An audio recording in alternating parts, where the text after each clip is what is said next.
Assalamualaikum warahmatullahi wabarakatuh. Perkenalkan, nama saya Misbah Munir. Saya dari jurusan Pendidikan Bahasa Arab semester 3 kelas C. Pada video kali ini saya akan menjelaskan tentang dasar-dasar teoritis pengajaran bahasa dan hakikat pembelajaran bahasa Arab sebagai bahasa asing pada mata kuliah pengantar pembelajaran bahasa asing. Kira-kira apa aja sih yang ada di dalam dasar-dasar teoritis pengajaran bahasa? Nah, mari kita bahas di sini. Di dalam dasar-dasar teoritis pengajaran bahasa terdapat 3 pokok dasar penting di dalamnya. Di antaranya adalah yang pertama, teori ilmu jiwa atau dasar psikologi. Yang kedua adalah teori bahasa atau dasar linguistik. Yang ketiga adalah strategi belajar atau dasar pedagogis. Tidak usah buang-buang waktu, mari kita bahas satu persatu. Teori yang pertama, yaitu teori ilmu jiwa atau dasar psikologi. Pada teori ini, para ahli psikologi pembelajaran sepakat bahwa dalam proses belajar mengajar terdapat faktor-faktor internal dan eksternal. Nah, ada pertanyaan yang muncul. Faktor manakah yang lebih penting atau dominan? Jawabannya, atas pertanyaan ini bisa diketahui melalui 2 madhab psikologi, yaitu madhab behaviorisme dan madhab kognitif. Yang pertama, madhab behaviorisme. Madhab ini memberikan perhatian lebih besar kepada faktor-faktor eksternal. Faktor eksternal yaitu lingkungan, guru, teks, dan lain sebagainya. Sedangkan madhab yang kedua, yakni madhab kognitif, lebih memfokuskan perhatiannya kepada faktor internal, yaitu faktor internalnya adalah bakat, minat, kemampuan, dan pengalaman. Teori yang kedua, yaitu teori bahasa atau dasar linguistik.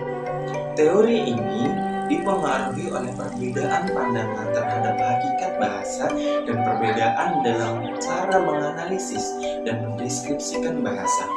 Pada teori ini memiliki 2 aliran yang penting, yaitu yang pertama, aliran strukturalisme.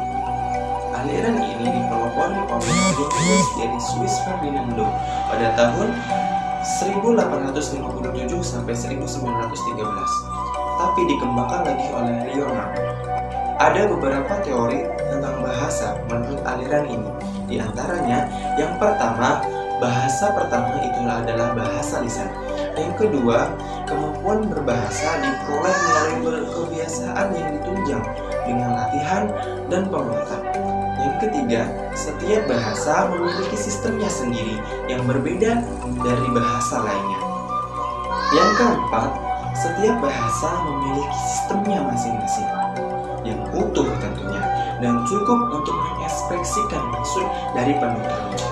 Yang kelima, semua bahasa yang hidup dan berkembang mengikuti perubahan zaman, terutama karena terjadinya kontak dengan bahasa lain.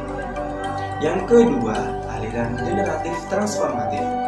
Aliran generatif transformatif ini dipelopori oleh seorang pakar linguistik Amerika yang bernama Noam Chomsky.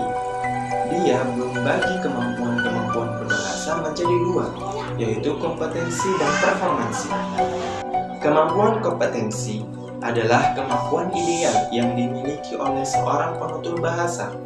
Kemampuan ini menggambarkan pengetahuan tentang sistem belajar yang sempurna, yaitu pengetahuan tentang sistem kalimat, sistem kata, sistem bunyi, dan sistem makna.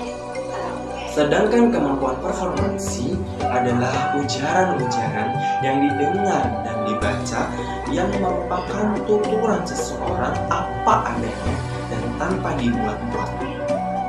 Teori yang ketiga, yaitu strategi mengajar atau dasar pedagogis. Teori ini merupakan suatu penjelasan tentang seluk-beluk pendidikan anak dan lebih mengutamakan kepada pemikiran serta pendidikan yang lebih menekankan kepada praktik.